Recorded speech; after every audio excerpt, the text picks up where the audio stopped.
Buenas tardes. Muchas gracias por asistir hoy a la presentación de Cultura y Humanismo 2, el libro escrito por Camilo García. Muchas gracias, Camilo. Puedes empezar cuando quieras. Nada, muy gentil.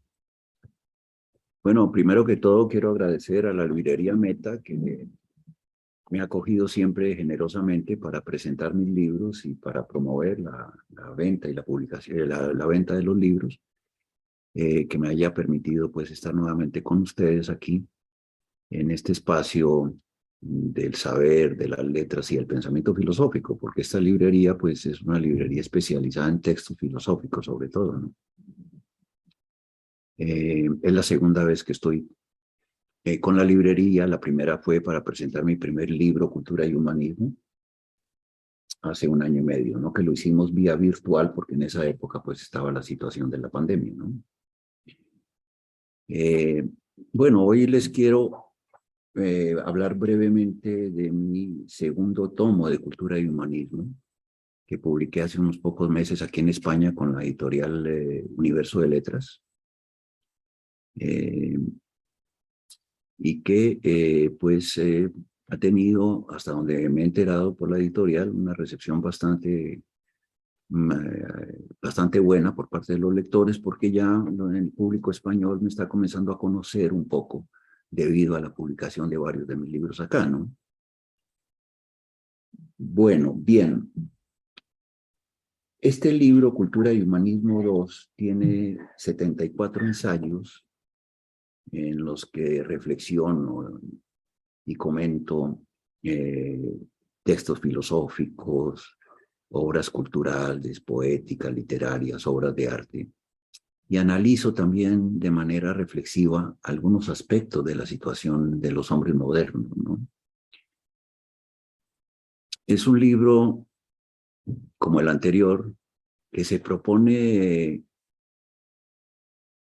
rescatar las tradiciones culturales, no solamente del pasado, sino de la actualidad, para tratar de comprenderlas no solamente en sí mismas, sino que a través del significado valioso que nos ofrecen esas obras culturales o esos textos filosóficos, podamos iluminar y enriquecer la comprensión que tenemos nosotros mismos de nuestro ser y estar en el mundo actual, moderno, ¿no? Y sobre todo de nuestra propia existencia humana.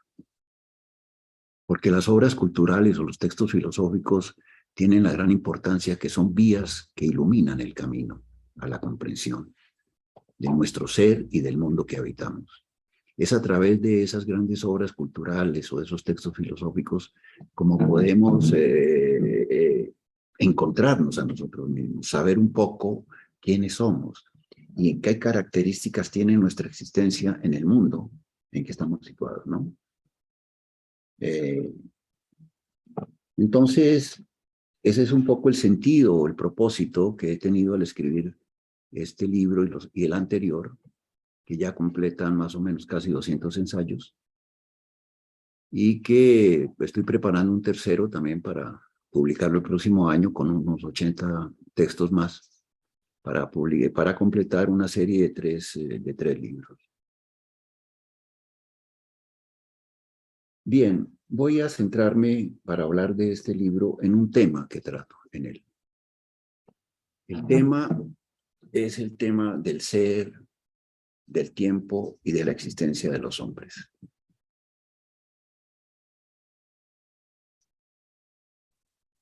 En los comienzos del pensamiento filosófico griego, hubo un pensador muy importante que se llamó Parménides, pensador presocrático. Y él se dio cuenta o comprendió cabalmente que los hombres en actitud natural, en postura natural, los seres humanos, cuando nos encontramos un fenómeno, un objeto, una cosa que nunca habíamos visto, que nunca habíamos observado, que no conocemos, la primera pregunta que nos surge es: ¿qué es ese objeto, ese fenómeno o ese ente del mundo que nos aparece? ¿Qué es? Es la primera pregunta que nos surge. en actitud natural. Es común a todos los seres humanos hacerse esa pregunta cuando se encuentran frente a algo que desconocen. ¿Qué es eso que vemos o que observamos o que tenemos ante nosotros? Por lo tanto, esa pregunta ¿por qué es? Remite a algo más importante y universal, que es la pregunta por el ser mismo. Si hacemos esa pregunta a la diversidad de los entes del mundo, Parménides se dio cuenta que todo se remite o se resume a la pregunta por el ser. ¿Qué es? Es el ser. ¿Cuál es el ser de cada objeto o de cada fenómeno, de cada ente por el que estamos preguntando cuando decimos qué es?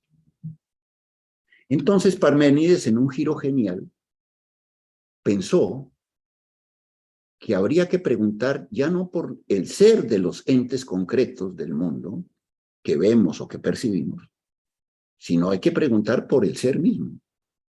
¿Qué es el ser? ¿Qué es el ser? Esa fue la pregunta que se hizo Parménides hace más de 25 siglos.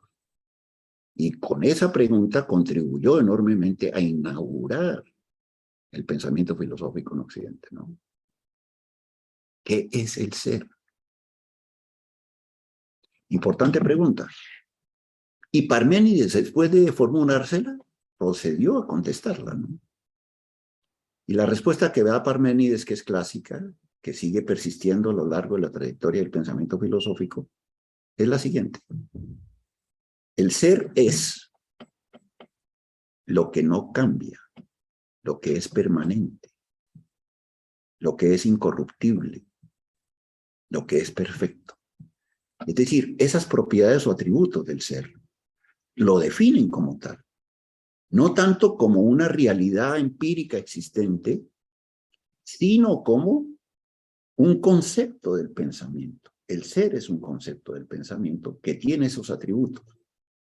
Y cada vez que decimos o encontramos un ente de la realidad que es necesariamente ese ser interior esencial de ese objeto, debe tener estos atributos. Esos atributos de lo permanente, lo igual a sí mismo, lo incorruptible, lo que duran en el tiempo. Pero al decir esto, Parménides se percató de algo más importante. Que el ser en sí mismo, si tiene esos atributos, necesariamente tiene que colocarse por encima del tiempo. Tiene que existir, así sea en nuestro pensamiento, como un concepto por fuera del tiempo. Porque todo lo que está situado en el tiempo, todo lo que existe en el tiempo, es lo contrario. Cambia, perece, tarde o temprano, se corrompe, nunca es idéntico a sí mismo. Todo lo que existe en el tiempo está sujeto al devenir, al cambio, a la transformación. Y todos los objetos, entes y seres humanos vivimos en el tiempo.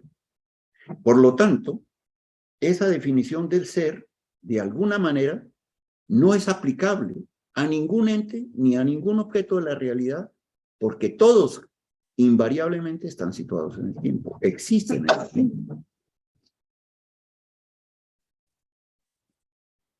Entonces, la cuestión es cómo lograr que el ser, cuya definición de atributos lo colocan por fuera del tiempo, pueda al mismo tiempo servir de elemento cognitivo para comprender o conocer los diferentes elementos, objetos de la realidad. ¿Cómo es posible que algo que está por fuera del tiempo nos ayude a comprender lo que existe en el tiempo? ¿Cómo es posible eso?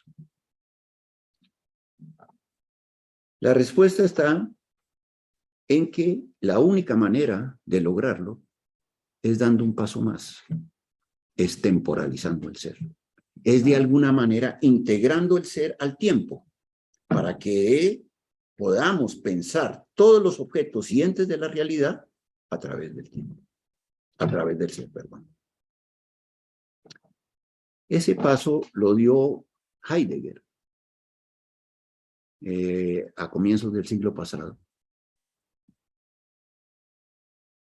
Y sostuvo que era innecesario integrar el ser al tiempo porque el ser, la pregunta por el ser, siempre remite en definitiva a la pregunta por el ser humano.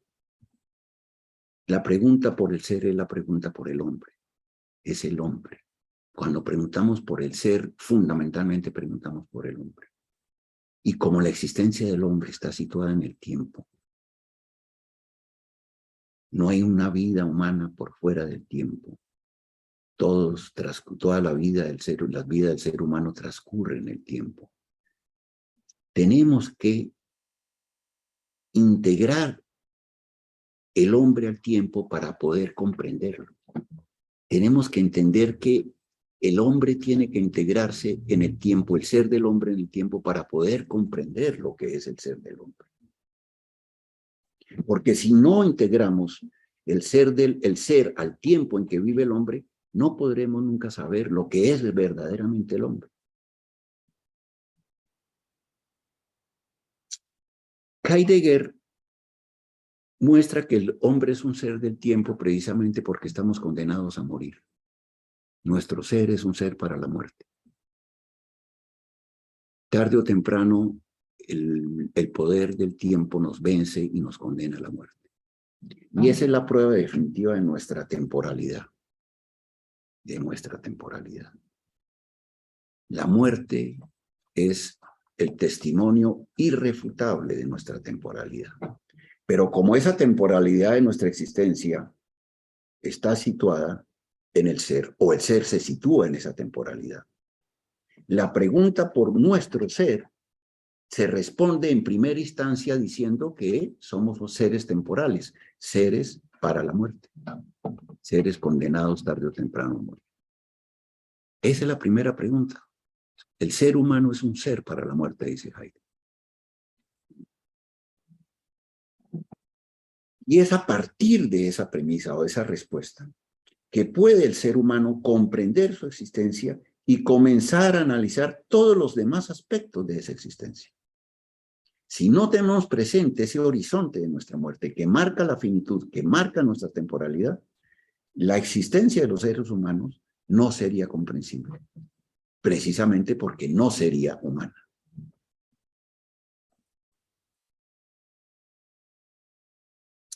Bien. Pero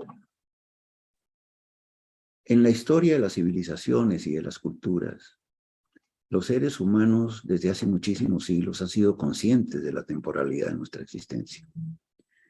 La finitud o temporalidad de nuestra existencia no simplemente es un descubrimiento de Heidegger. Lo que hizo Heidegger fue constatar nuevamente ese hecho aquí en el mundo moderno.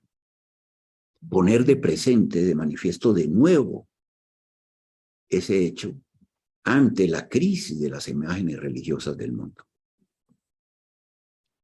Porque los fundadores de las religiones, especialmente de las grandes religiones universales, desde hace muchísimos siglos, sabían o comprendieron perfectamente la condición temporal de la existencia humana. Pero se dieron cuenta que nuestra temporalidad es un fenómeno que es necesario combatir. Que el mayor anhelo, o uno de los mayores anhelos existenciales de los seres humanos, es superar o liberarse de la carga del tiempo.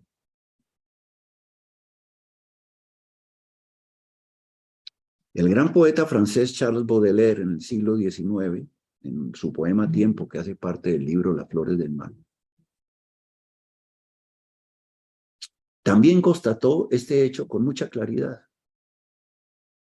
al sostener en ese poema de que el mayor enemigo del hombre es el tiempo.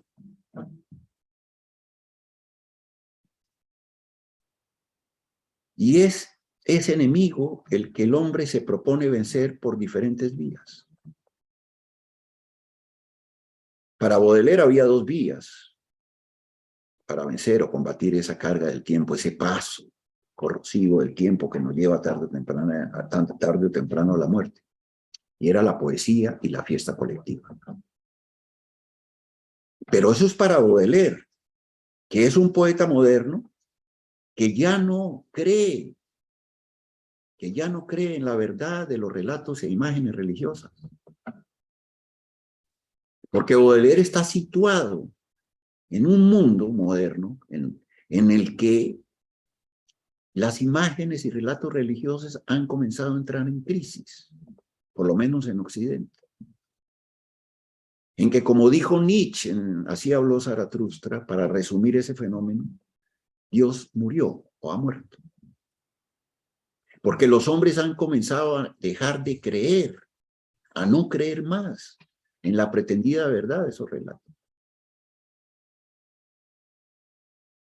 Entonces, en los tiempos de la caída de Dios o de los dioses, en los tiempos de la crisis de las llamadas verdades religiosas,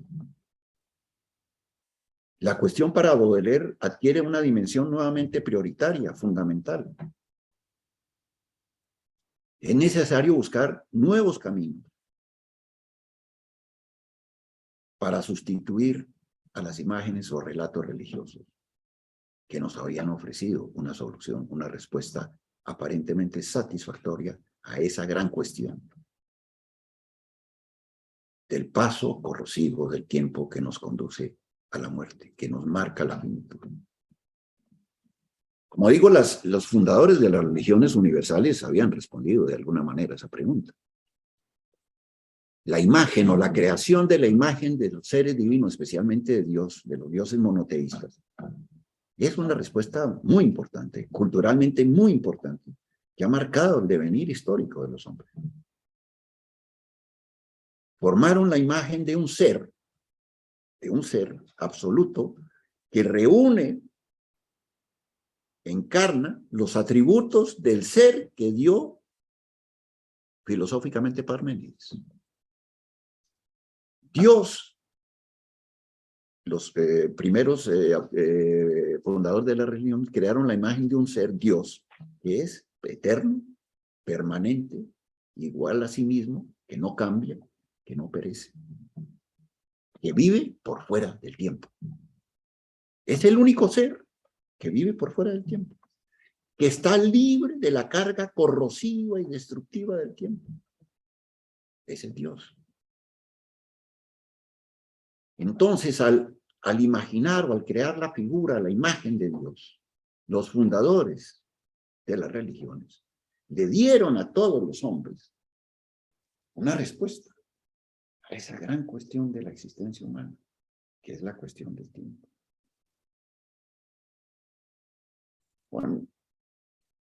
Cuando se pregunta por qué razón, a pesar de los hechos modernos, a pesar de la modernidad, a pesar de la crítica ilustrada de las religiones, a pesar de que muchos hombres han dejado de creer en su existencia, en la existencia de los dioses o en la verdad, en la pretendida verdad de los relatos religiosos, millones y millones y millones de seres humanos continúan pensando de que esos relatos son verdaderos y válidos, de que Dios efectivamente sí existe. Pues la razón para mí más importante es que les ofrece la posibilidad de vencer el tiempo.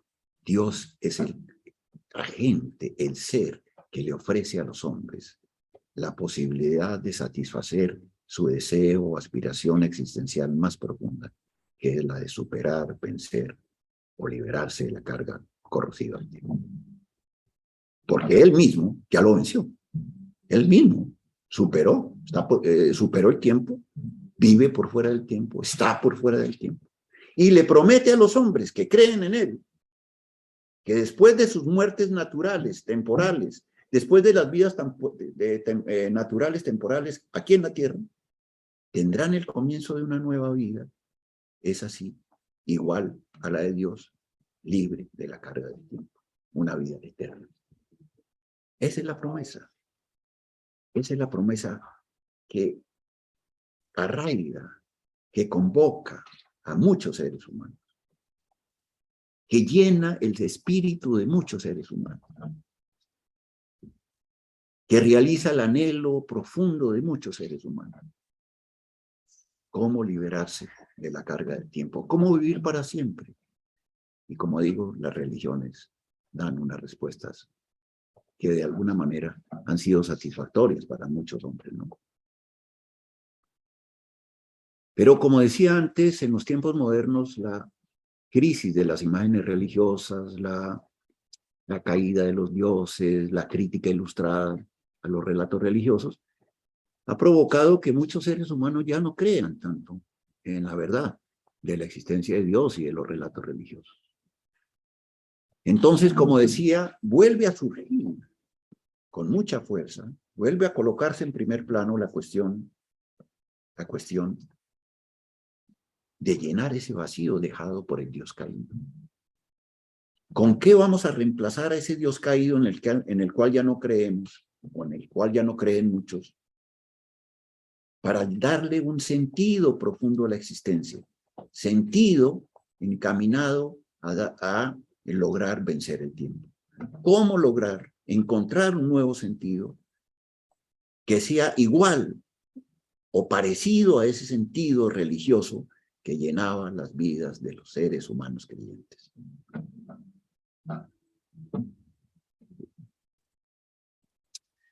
Esa es una cuestión, repito, que a mi modo de ver ilumina o conduce o orienta la creación cultural, intelectual de muchos artistas, poetas y escritores modernos, ¿no?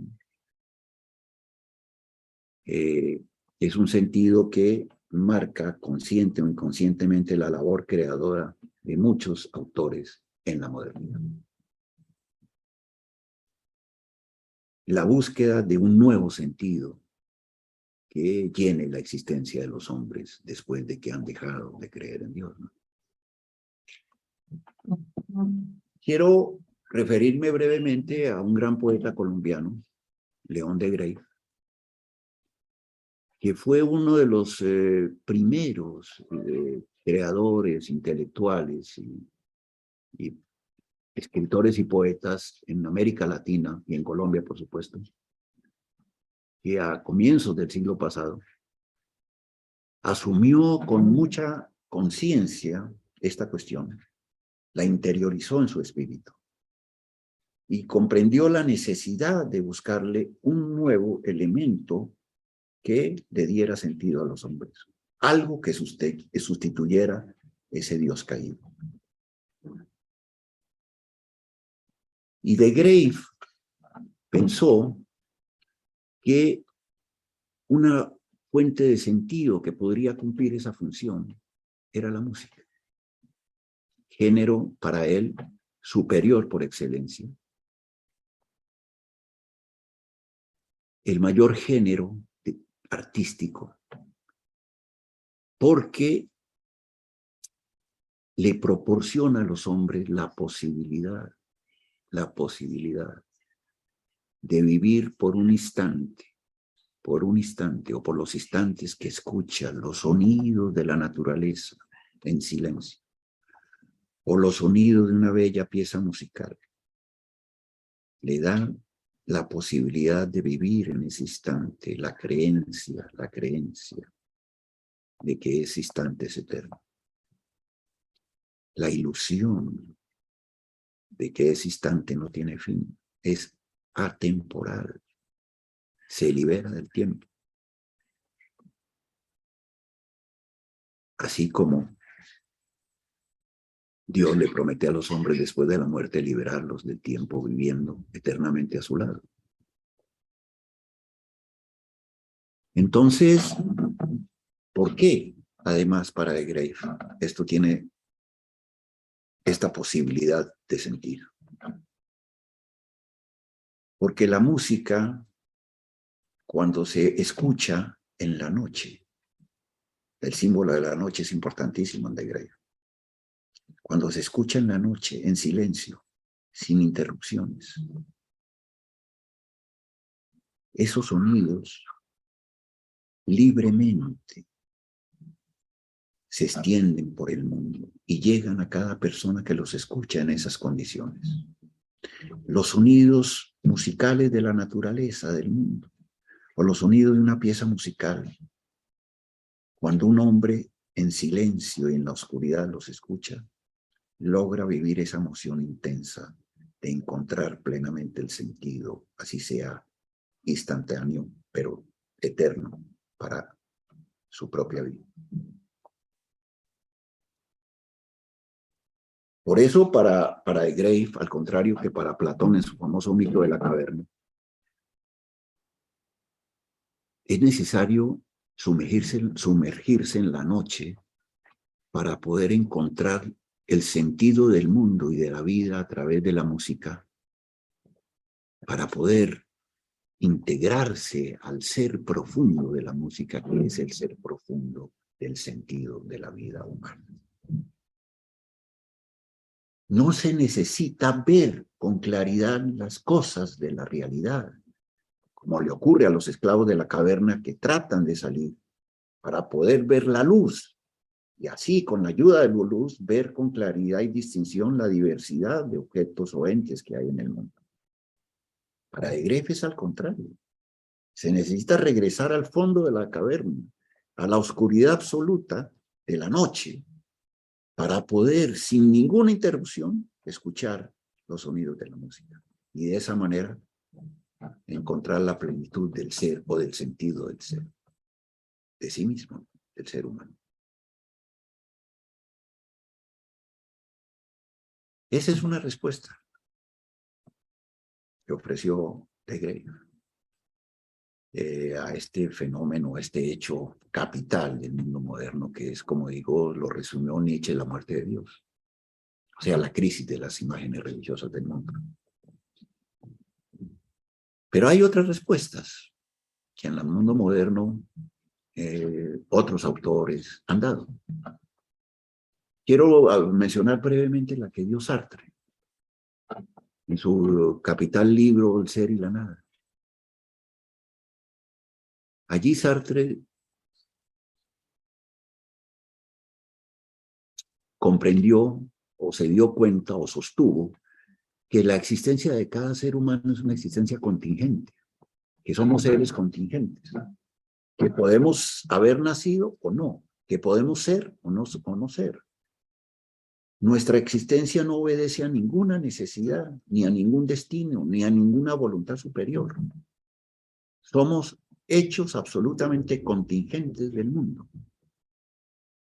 Pero los seres humanos, al tomar conciencia de su contingencia, les surge el deseo o la aspiración muy profunda de liberarse o superar esa contingencia, de convertirse en seres absolutamente necesarios, autores y creadores absolutos de sí mismos y de sus propias vidas. Es decir, volverse parecidos a Dios, autores absolutos de su propio ser.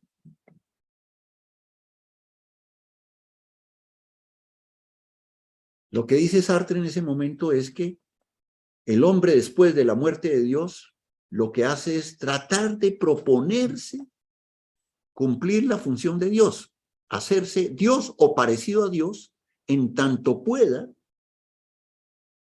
ser el autor absoluto de su propia existencia, ser el autor consciente absoluto de su propia existencia.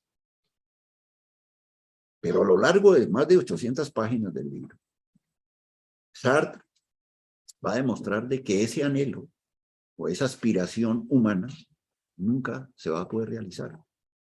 Nunca. Va a terminar siendo un fracaso. Los hombres van a fracasar en todo el intento de recorrer por diferentes pasos y caminos la posibilidad de fundamentarse absoluta y totalmente a sí mismo, es decir, de crearse a sí mismo. El hombre nunca podrá ser Dios, así se lo proponga. Es un espejismo absoluto. Porque, entre otras cosas, si lo llegara a ser, en el caso hipotético o imaginario, dejaría de ser hombre. Pero para Sartre queda algo muy importante en pie. No todo está perdido. Queda en pie la libertad de cada ser humano.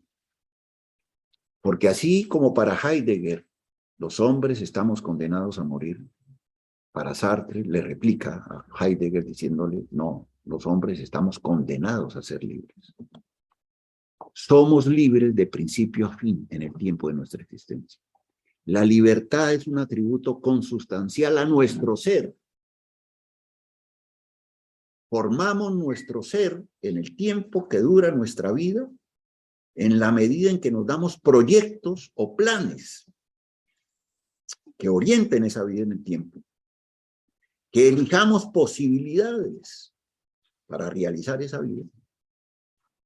Y en ese momento construimos nuestro ser, pero al mismo tiempo garantizamos o demostramos en ese momento práctico la libertad consustancial que tenemos. Porque siempre estamos de alguna manera coaccionados, constreñidos a elegir una opción. Así estemos aparentemente sin libertad. En el mundo, vivamos en un mundo sin libertad, siempre tenemos varias opciones de elegir en nuestra existencia diaria y concreta. Siempre tenemos las posibilidades de elegir una u otra para realizar nuestra vida. Repito, así sean las condiciones más difíciles que tengamos. Eso para Sartre es, digamos, la condición suprema del ser humano que nos garantiza precisamente construir una existencia con sentido. Es decir, una existencia en la cual podamos realizar un plan, un proyecto de vida que libremente nos hemos dado, o una alternativa u opción de vida que libremente nos hemos dado, ¿no? Bueno, esa es otra respuesta que han dado en la modernidad ante ese fenómeno de la caída de los dioses, ¿no? Son dos respuestas significativas que he querido mencionar acá, de muchas de las que existen, para mostrar que precisamente en el mundo moderno, cuando se analiza con cuidado, con atención, el sentido de muchas de las creaciones culturales, encontramos precisamente que esas creaciones están marcadas por el propósito consciente o inconsciente de llenar el vacío de la muerte de Dios y crear nuevas formas de sentido que le den a los seres humanos un sostén permanente para sus bienes. Quiero terminar mencionando un gran relato del escritor argentino Jorge Luis Borges, que se llama El Inmortal. En ese relato aparece el personaje principal, que es un cónsul romano del antiguo imperio, que se llama Marco Flaminio Rufo, que se entera que en un río en el norte de África hay un río que tiene unas aguas que tienen el poder de hacer inmortal a todos los que beban de esas aguas. Entonces este cónsul romano, entusiasmado por esa posibilidad, como muchos otros seres humanos, atrapado por el deseo de superar la finitud, de vencer la muerte, de derrotar el paso del tiempo, ese deseo profundo que he mencionado, decide con un grupo de colaboradores, jinetes, ir en busca de ese río. Se aventura en ese camino para buscar el río en el norte de África y finalmente lo encuentra. Entonces se apresura, bebe el agua del río y efectivamente se cumplió la promesa. Él se vuelve inmortal. El cónsul romano se vuelve inmortal y comenzó a vivir su vida ya, nueva vida de ser inmortal. Pero al poco tiempo de su inmortalidad comenzó a sentir de que eso era un castigo insoportable, que no soportaba esa vida de inmortalidad, porque no tenía sentido.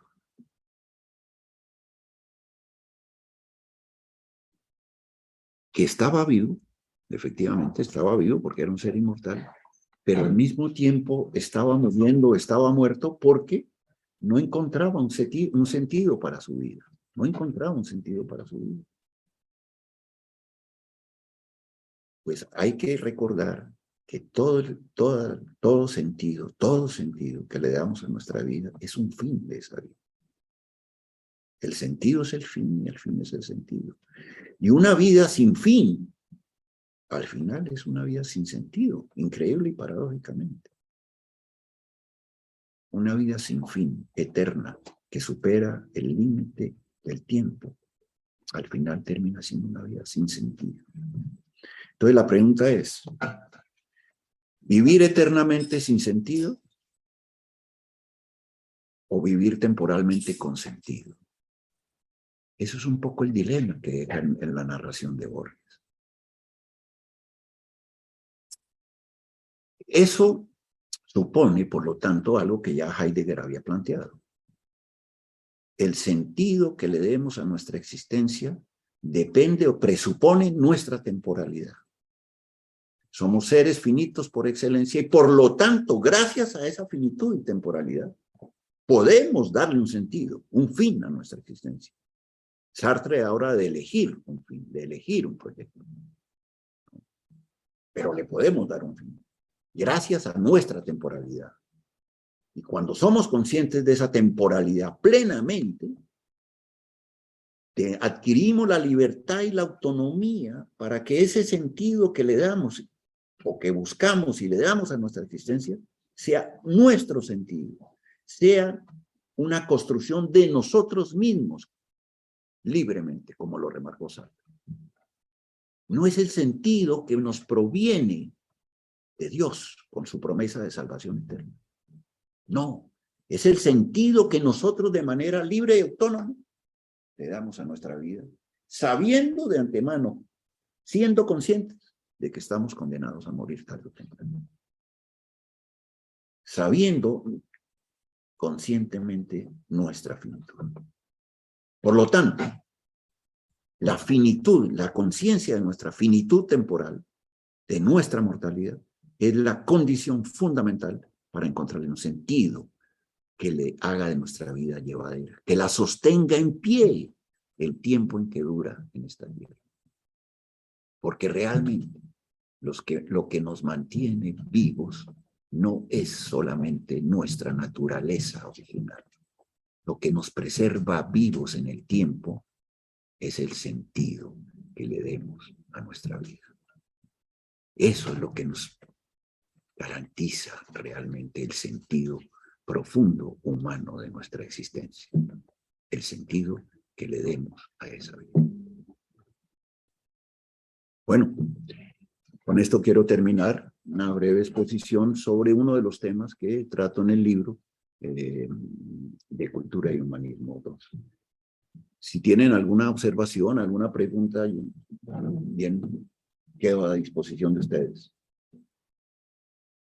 Yo quisiera hacer una pregunta al señor Camilo García respecto a las personas que han dejado de creer en Dios, los sentidos que han propuesto, al ser conscientes que ese sentido es construido por el ser humano y que no viene de una realidad, digamos, divina, tiene la misma fuerza para soportar los, digamos, sinsabores, reveses y tragedias de la vida. ¿O qué opina usted simplemente de las creaciones de sentido de aquellos seres humanos como artistas que han indagado en este problema de esa necesidad de encontrar sentido a la vida humana cuando ya, pues, ya no se cree en Dios? Sí, sí, claro. Buena pregunta. Indudablemente, la búsqueda del sentido de los seres humanos en la actualidad, de los seres humanos que ya propiamente no creen en Dios, pues es, como dijo el mismo Sartre, un hecho más valeroso, de mayor valentía, ¿no? Porque de alguna manera estamos solos frente a nuestra existencia.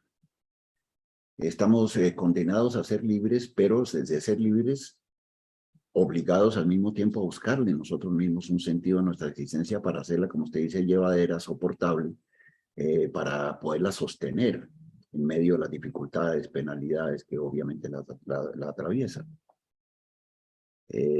Por lo tanto, eso supone esa decisión de buscar un sentido propio y renunciar al sentido que ofrece Dios o las religiones, supone un acto, digamos, de valor.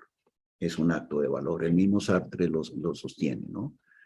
Porque sabemos de antemano, se sabe de antemano que las personas que ya renuncian o no creen en Dios, por una parte, que el sentido es un sentido temporal, que la vida tendrá fin y tendrá un término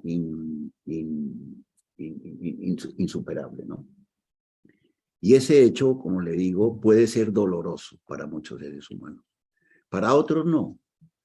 Ya depende de la psicología, de las circunstancias personales, sociales, familiares en que viva cada persona, para elegir la opción de buscar un sentido libre a su existencia o el de aferrarse todavía al sentido absoluto que ofrece Dios. Esas son decisiones ya personales, muy individuales, que cada uno toma, como digo, en función de las circunstancias de su vida, como diría Ortega, ¿no? En función de las circunstancias de la vida de cada persona. Pero sí creo que, por lo menos, quien toma la decisión de buscar un sentido para su vida a través de los proyectos y planes, tiene la ventaja que afirma su libertad individual, la afirma y la prueba. Y tiene la desventaja de que se puede en determinadas circunstancias existenciales sentir solo, ¿no? La soledad existencial puede ser también abrumadora. Pero es complejo, no hay una respuesta absoluta y por eso al lado de los creyentes religiosos conviven los ateos. Y esa convivencia entre creyentes y ateos para mí va a seguir siendo larga en el tiempo, lo largo que dure la especie humana en este planeta, ¿no? Eso le puedo decir. Gracias. Bueno, pues si no hay más preguntas, podemos concluir, si nos parece bien. Sí, claro. Muchas gracias, Camilo. Bueno. Muchas gracias. Gracias, muy amable.